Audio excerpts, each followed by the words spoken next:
When your own family looks you in the eye and calls you a thief, something inside you changes forever. That was the day Daniel, my late husband's only son, stood in the middle of our living room, his face red with anger, and accused me of stealing the watch that once belonged to his father. But what Daniel didn't know was that I had already started to see the cracks in his story long before that confrontation. And by the time I uncovered the truth, it wasn't me who'd stolen anything, it was him. But I'm getting ahead of myself. Let me start from the beginning. After my husband Charles passed away, the world felt strangely silent. We'd been married for 12 years. A gentle, steady kind of marriage built on companionship and quiet respect. He was a man of few words, but when he laughed, the whole house seemed to soften. Our home, a modest two-story house with faded blue shutters, had been our little sanctuary. Every morning, I still found myself setting 2 cups on the kitchen counter out of habit. His chair remained tucked under the table untouched.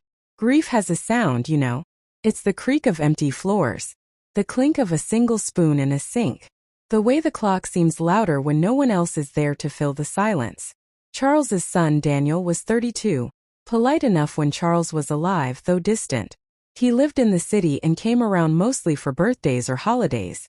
We'd never been close, but I tried. I really did. After Charles's funeral, Daniel began visiting more often. He'd sit in the study, Charles's old study, flipping through his father's leather-bound journals, the ones full of tidy handwriting and careful notes about family finances, household expenses, and his small investment portfolio. First, I thought it was touching. A son trying to hold on to his father's memory. He would sigh and say things like, "Dad really trusted you, didn't he?" And I'd smile softly and answer, "He trusted both of us, Daniel." But every time I said that, something flickered across his face. Something sharp and fleeting, like resentment hiding behind politeness. Those early months after Charles's death were a blur of condolence visits, paperwork, and long evenings trying to make sense of the finances. Charles had left a will, clear and simple. I was to remain in the house, and the remainder of his savings were to be split evenly between Daniel and me. I didn't want anything that wasn't fair. I just wanted peace. Daniel, however, seemed to have a different kind of interest. The kind that comes wrapped in politeness but smells faintly of suspicion. He'd ask questions like, "So, how much exactly did Dad leave in his accounts? Do you know if there were any other investments? You're sure there wasn't a safety deposit box or anything?" First, I brushed it off as curiosity. But curiosity shouldn't sound like interrogation. One evening as I was making tea, Daniel lingered by the kitchen counter, watching me in that silent, calculating way of his. "Dad always said he kept his gold watch in the study drawer," he said suddenly. "Yes," I replied. "He wore it often before he got sick." "Funny," Daniel said, his tone sharp. "It's not there now." I paused, teacup in hand. "I'm sure it's just misplaced," I said quietly. "Maybe during the move after." He interrupted, his voice hardening. "No, I checked everywhere." That was the first time I saw it, the distrust plain as day. And though I tried to reason with him, to calm him, something cold settled in the air between us. In the weeks that followed, Daniel's visits became less about grief and more about control. He started asking for copies of bank statements, pressing me about Charles's pension, about the property deed. "I just want to make sure everything's handled properly," he'd say. But his tone wasn't protective. It was possessive. Then came the whispers from his aunt, from his cousins. Someone had told them Daniel was concerned, that I'd been moving money around. The first time I heard it, I felt the blood drain from my face. After all the years of caring for Charles, through his illness, his pain, I was now being painted as a gold digger. Still, I tried to stay graceful.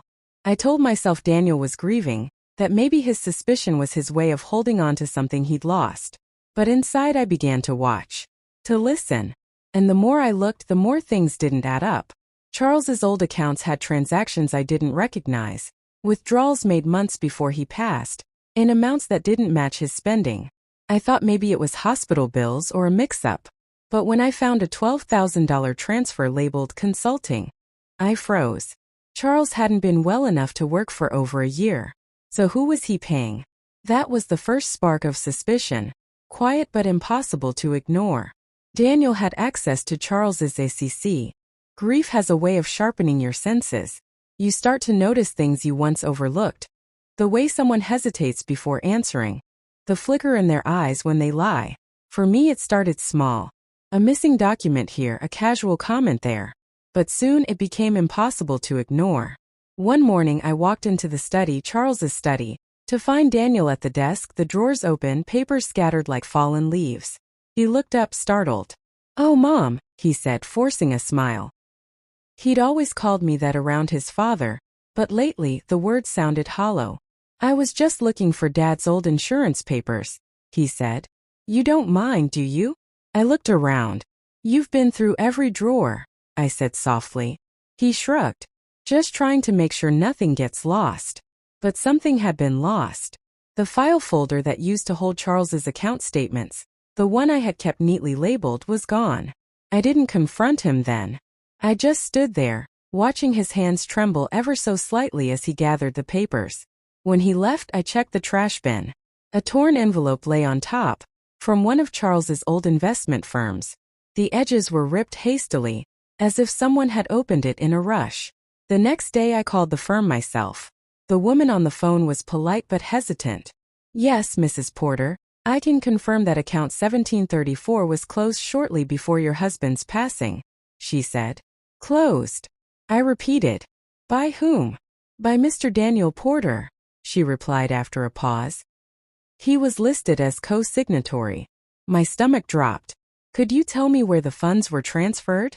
"I'm afraid I can't disclose that information over the phone, ma'am, but it was an internal transfer to another personal account." That night I didn't sleep. I just sat on the edge of my bed, staring at the wall, the sound of the grandfather clock echoing down the hall. Charles had always been meticulous. He wrote everything down, every dollar accounted for. So why was there no mention of this? Unless he didn't know about it. The next week I invited Daniel over for dinner. I cooked his favorite roast chicken with thyme and lemon, mashed potatoes and apple crumble. I wanted the evening to feel ordinary, safe.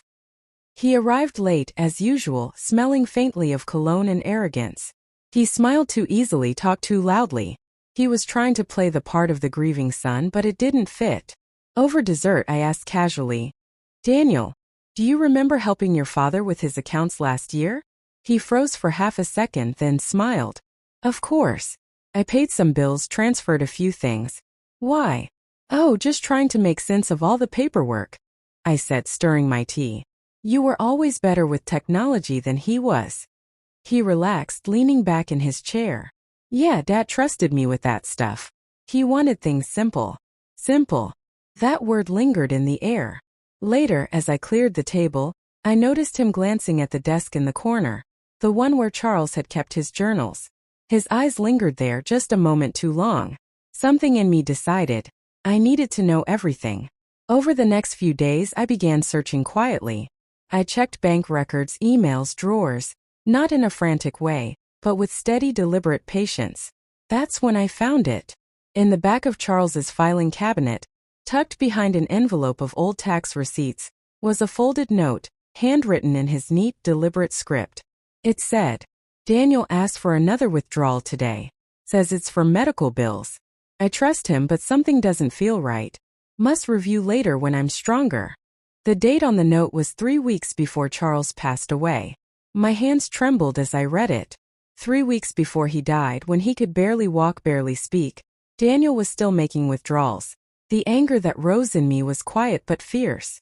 It wasn't the fiery kind that shouts and breaks things. It was colder, heavier. I folded the note carefully and slipped it into my diary. That night, I sat by the window, listening to the rain against the glass, and whispered to myself, "You trusted him, Charles. But I'll make sure he never betrays you again." A few days later Daniel called. His tone was clipped, impatient. "Listen," he said. "I need to come by this weekend. There's something we should talk about." When he arrived, he didn't waste time. He stood in the hallway, hands on his hips, voice low but firm. "I don't know how to say this, but some of Dad's things are missing. The watch, the cufflinks, and well, a few items from the study." He looked at me squarely.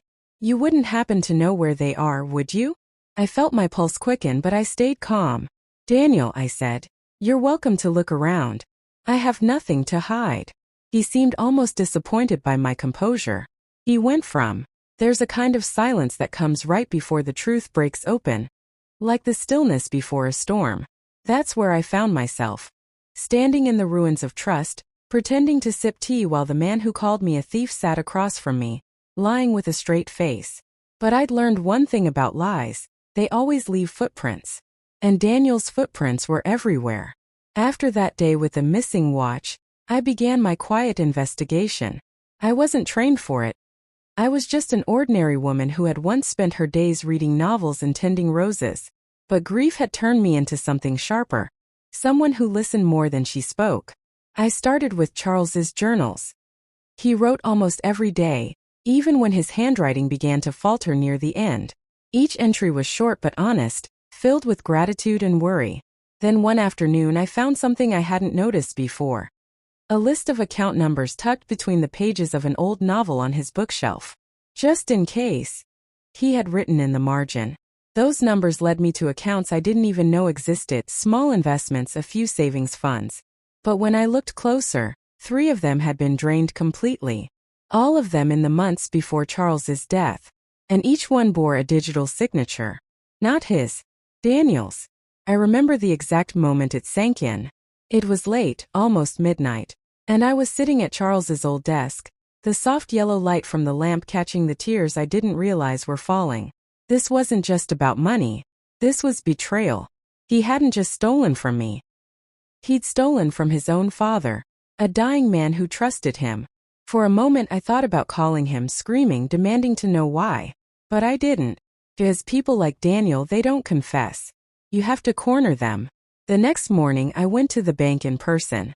The manager, a kind older gentleman named Mr. Graham, remembered Charles well. When I asked him to review the accounts, he looked uncomfortable. "Mrs. Porter," he said, "I'll be honest with you. We tried to verify a few of those withdrawals last year, but your husband's health made it difficult." Mr. Daniel had full access.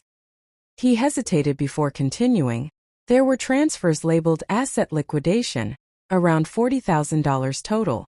They were moved to a business account under Daniel's name." I felt the air leave my lungs. A business account? Yes. Some kind of startup. Porter Digital Solutions. It closed within 3 months. That was the moment I realized what Daniel had done. He hadn't just taken the money. He'd gambled it away. And then, after his father died, he tried to erase the evidence by turning suspicion toward me. That evening Daniel showed up again, unannounced, as if he could feel that something was shifting. He stood in the doorway, his tone falsely casual. "I wanted to check in. You've been quiet."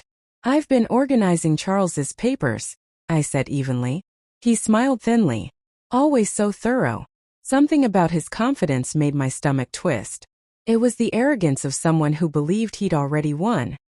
He poured himself a drink from Charles's decanter, like it was his house, his whiskey, his right.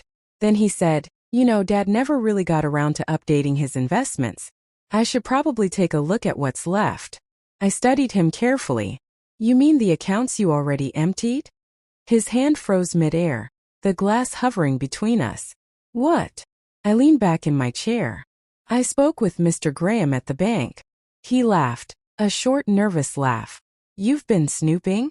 Call it curiosity." He set the glass down slowly. His smile disappeared.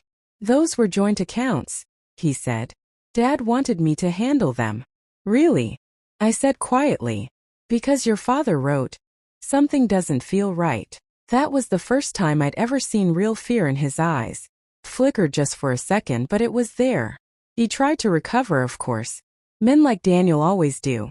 "You don't know what you're talking about," he said. "You're confused. You've been under a lot of stress."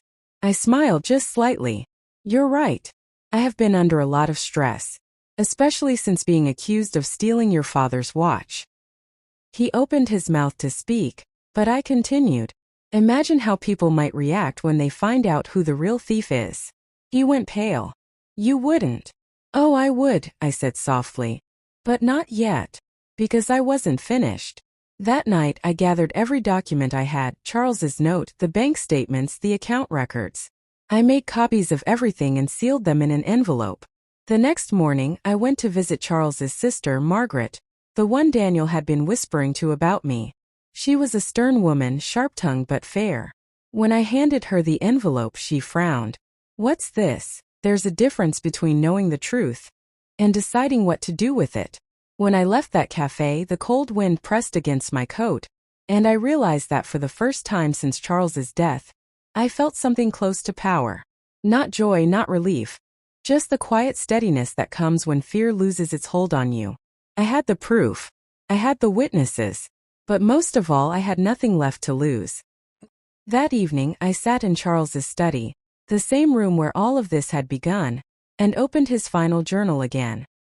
His last entry, written in shaky letters, said, "If anything happens to me, I hope Daniel learns to be an honest man. If not, I trust Margaret will see things clearly. He must have known something wasn't right. Maybe he hadn't had the strength to confront his son himself, so he left a trail for me to follow. And now I had. I made 3 more copies of every document and stored them in different places. One in the safe, one with Margaret, and one mailed to the estate attorney. It wasn't vengeance. It was protection. Because I knew Daniel. When cornered, he didn't apologize. He attacked. Sure enough, 2 nights later, he showed up at the house unannounced. The porch light caught the bitterness on his face before he even spoke. "You told Aunt Margaret?" he demanded, stepping inside without waiting to be invited. "Yes," I said simply. "You had no right." "I had every right," I cut in. "You accused me of stealing from your father. You humiliated me in front of our family. I'm just setting the record straight." His jaw clenched. "You think you can ruin my life?" I looked at him, really looked at him. This wasn't the grieving son anymore. This was a man who had built his life on entitlement and thought love was something he could manipulate. "You ruined your own life," I said quietly. "And you did it long before your father died." He moved closer, his voice low and sharp. "You're bluffing. No one's going to believe you." I held up a folder, one of the copies. "Then you better start hoping they don't." He froze. His eyes darted to the folder like it was a loaded weapon because it was. "What do you want?" he asked finally. "I want you to return what you took," I said. "Every cent you withdrew from your father's accounts. If you can't, then you'll answer to the executor of the estate." He laughed bitterly. "You think I've got that kind of money lying around? I don't care where you get it. Sell your car. Sell your watch. But if you don't, the next call you get will be from a lawyer." His smirk faltered. He realized then that I wasn't bluffing, that the quiet, grieving widow he'd underestimated had turned into something unrecognizable. He left without another word, slamming the door so hard the picture frames rattled. But I didn't flinch. Because in that moment I knew something he didn't. The estate attorney had already begun reviewing the evidence. The wheels of truth were already turning slowly but surely. The following week was a storm. Margaret called me daily with updates. "He's been calling everyone," she said one morning. "Your cousins, his friends, the whole family. He's trying to spin the story again." I sighed. Let him. The truth doesn't need convincing. But deep down I was bracing myself. Daniel was desperate, and desperate men do reckless things. Sure enough, 3 days later, a letter arrived from his lawyer. A bold attempt to reclaim his rightful inheritance. He was claiming that I had manipulated Charles into leaving me the house.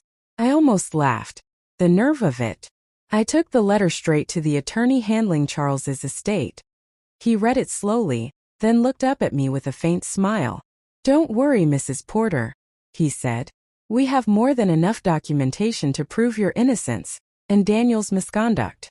"Don't worry, Mrs. Porter," he said. "We have more than enough documentation to prove your innocence and Daniel's misconduct." For the first time in months I exhaled. But the real confrontation came later, in front of everyone. Margaret had called a family meeting. She said, "If there's to be peace in this family, the truth needs to be spoken in the open." I didn't want a spectacle, but I agreed. Maybe it was time the whispers met the light. We gathered in Margaret's large dining room, the same place where we'd shared so many Christmas dinners, back when Charles was alive. The long oak table felt colder now, surrounded by wary faces. Daniel sat at the far end, his lawyer beside him. I sat opposite, calm but steady, with the estate attorney next to me. Margaret opened the meeting. "We're here because there have been serious accusations made against Emma." That was my name, Emma Porter. The accused stepmother. The so-called thief. She looked at Daniel. "Would you like to begin?" He leaned forward, trying to sound composed. "My father's estate was mishandled. Several of his valuables went missing. And I believe Emma has consea. In small towns, truth spreads slower than gossip, but once it catches up, it burns hotter. By the end of that week, everyone knew. The story had made its quiet rounds through phone calls, murmurs at the grocery store, whispers exchanged in church pews. Daniel Porter, the grieving son who'd accused his stepmother of theft, had been caught stealing from his dying father instead. And the worst part? He hadn't just stolen money. He'd stolen trust. At first, I tried to keep to myself. I stayed home, tending to the garden Charles had once planted. The lavender still grew wild near the fence, and the roses, his favorites, were finally in bloom again. But it was impossible to escape the ripple effect of what had happened. One afternoon, I was in town picking up groceries when I ran into Helen, Daniel's cousin. She hesitated before speaking, her face a mixture of sympathy and embarrassment. "Emma," she said gently, "I just wanted to say, I'm sorry for believing him." I blinked, taken aback. "I thought he was just grieving," she continued. "He said awful things about you taking advantage, hiding money. I should have known better. You were always good to your husband." Her voice trembled slightly. "It's all right," I said softly. "Grief makes fools of us all." She nodded, eyes glistening. "He's gone to stay with a friend in the city. Can't face anyone here." I simply nodded, because there was nothing left to say. Still, I wasn't done. Not entirely. Justice, I'd learned, isn't just about proving who was wrong. It's about restoring what was lost. The estate attorney moved forward with formal action to recover what Daniel had taken. He was ordered to repay what remained of the stolen funds, but his business had collapsed long ago. Most of it was gone. When the judgment came, the lawyer sighed.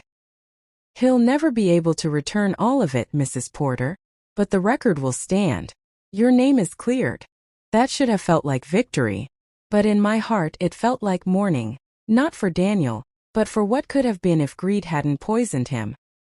A week later, Margaret invited me for tea. Her house always smelled faintly of lemon polish and old books. When I walked in, she squeezed my hand. "You did the right thing," she said firmly. "Charles would be proud." I smiled faintly. I don't know if proud is the word he'd use. Maybe relieved. She chuckled softly.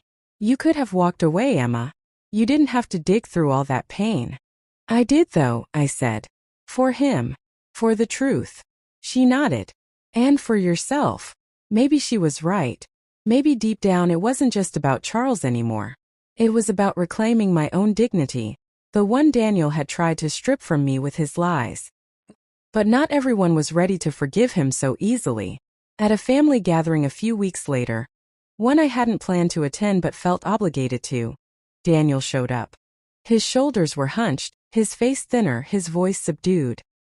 He looked nothing like the man who'd once stood in my living room, spitting accusations like daggers.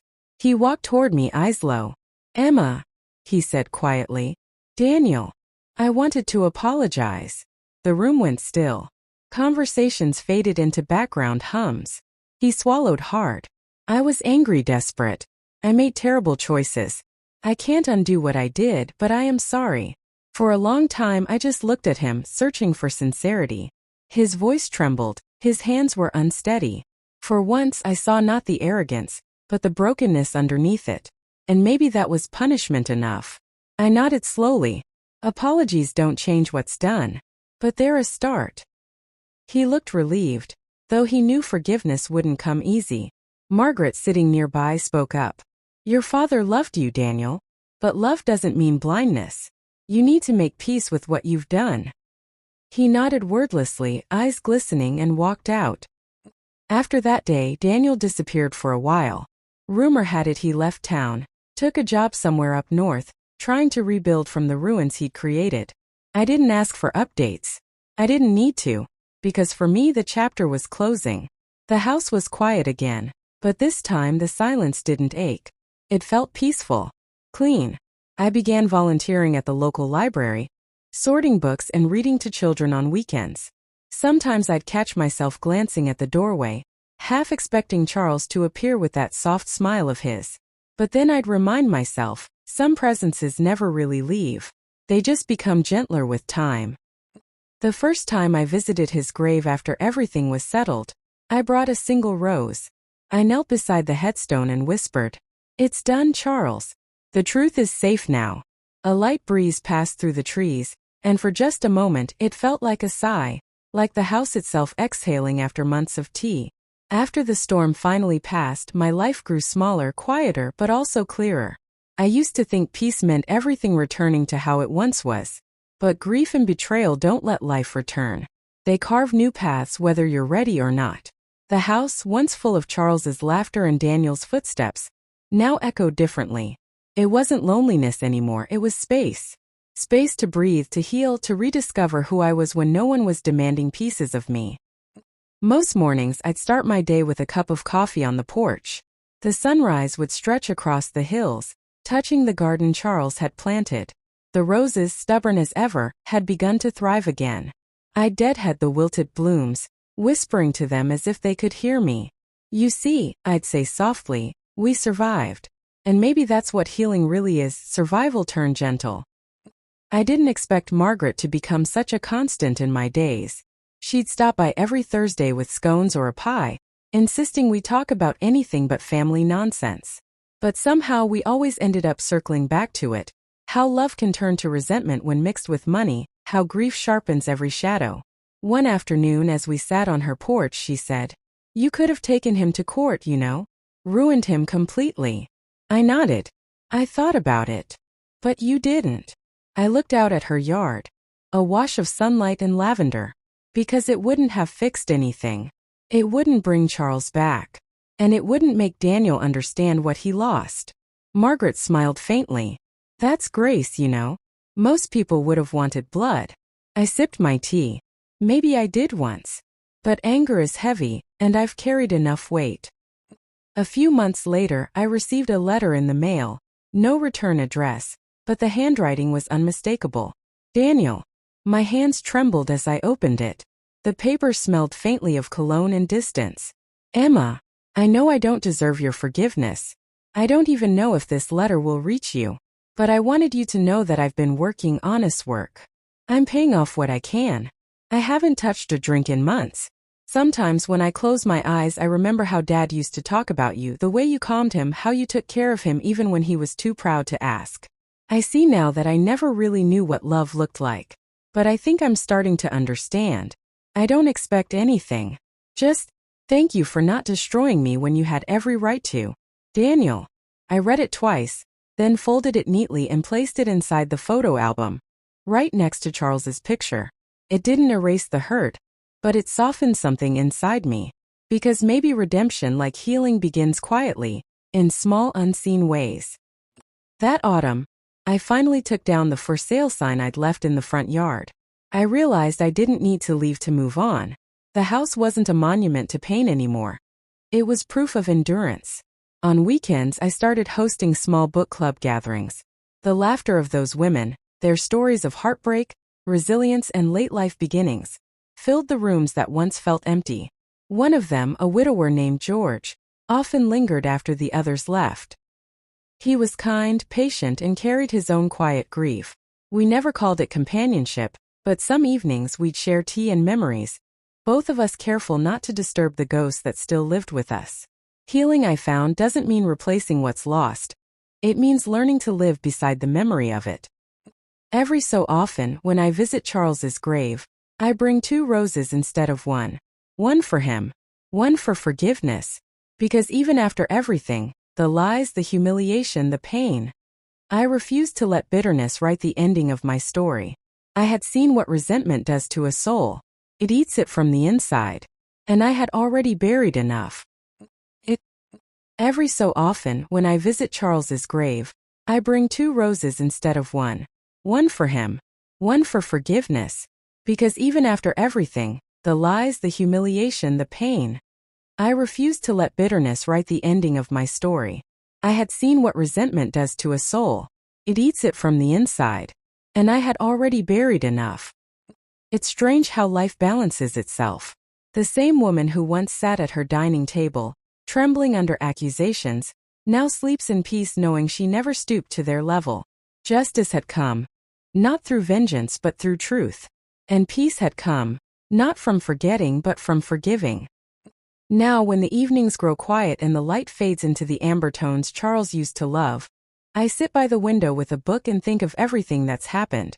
I think of Daniel wherever he is, and hope he's still finding his way. I think of Margaret whose laughter now feels like family.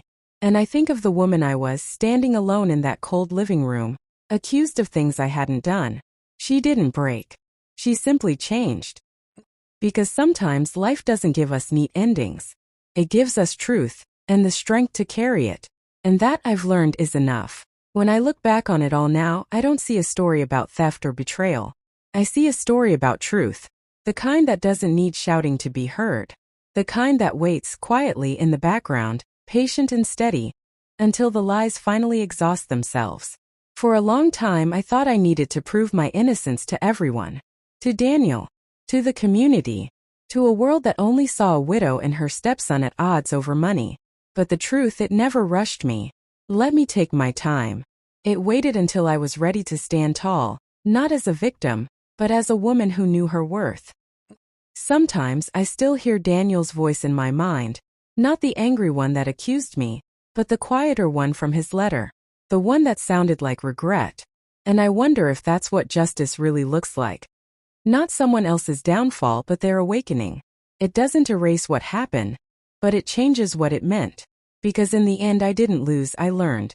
I learned that family isn't defined by blood or shared names. It's defined by how we choose to treat one another when things fall apart. And I learned that peace doesn't come from revenge. It comes from releasing the need for it. Now the evenings are soft again. Sometimes I'll light a candle near Charles's photo and whisper a little prayer. Not for what was lost, but for what was found in the ashes. Strength, clarity, grace. He'd smile at that, I think. He always said I had a quiet kind of courage, the kind that bends but never breaks. And maybe he was right. Because I'm still here. Still standing. Still blooming in a garden that almost withered under lies. If you've ever been falsely accused, if someone you love turned their back on you, or twisted your kindness into something cruel, I hope my story reminds you of this. Truth has a pulse. It might slow down, it might go quiet, but it never dies. And one day when the noise fades, you'll hear it again. So tell me, if you were in my place, would you have forgiven him? Would you have let peace win over justice? Let me know what your heart says in the comments. And if my story touched yours, don't forget to subscribe for more true tales like this one. Until next time, this is Voices of Auntie May, where every story leaves a mark, and every truth finds its way home.